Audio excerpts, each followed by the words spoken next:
आगामी विधानसभा सार्वत्रिक निवडणुकीच्या पार्श्वभूमीवर विशेष संक्षिप्त पुनरीक्षण कार्यक्रमांतर्गत जिल्हा प्रशासनाच्या वतीने विशेष मोहीम राबवण्यात आली। यात प्रामुख्याने नवमतदारांची नोंदणी, मयत किंवा स्थलांतरित मतदारांचे नाव वगळणे, मतदार यादीत त्रुटी असल्यास त्यात दुरुस्ती करणे आदींचा समावेश होता। याची फलश्रुती म्हणून जिल्ह्यात तब्बल 38,637 मतदारांची वाढ झाली आहे। तसेच जिल्ह्यात आता 1,000 पुरुष मतदारांमागे 965 स्त्री मतदार असून लिंग गुणोत्तर 9 ने वाढल्याचे जिल्हाधिकारी विनय गौडा जीसी यांनी सांगितले। मी विनय गौडा, जिल्हा निवडणूक अधिकारी चंद्रपूर।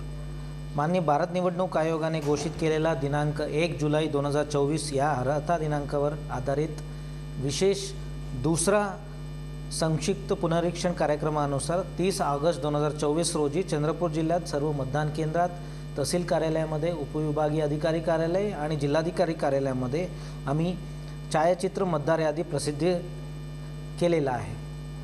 या प्रसिद्ध केलेला मतदार यादी मागच्या 1.5 महिन्यापासून सुरू असलेला SSR ॲक्टिव्हिटीज आणि त्याच्यापूर्वी प्री SSR ॲक्टिव्हिटीजचा रिझल्ट आहे।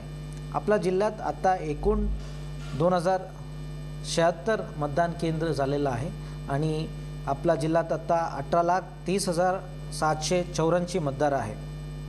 मला हे सांगायला आनंद वाटतो की आपल्या सर्वांच्या प्रयत्नामुळे आपल्या जिल्ह्यात असलेला लिंग गुणोत्तर मतदारांच्या 956 वरून 965 झालेला आहे, म्हणजे जवळपास 9 गुणांक वाढ झालेला आहे। हे आपला चंद्रपूर जिल्ह्यासाठी एक चांगला गोष्ट आहे आणि आपला महिला पूर्ण मतदान प्रक्रियामध्ये आणि आपला चुनावमध्ये मोठ्या प्रमाणावर सहभाग होऊ शकतात आणि आपला पूर्ण जिल्हा एक इन्क्लुसिव्ह रीतीने पुढे जाऊ शकतात।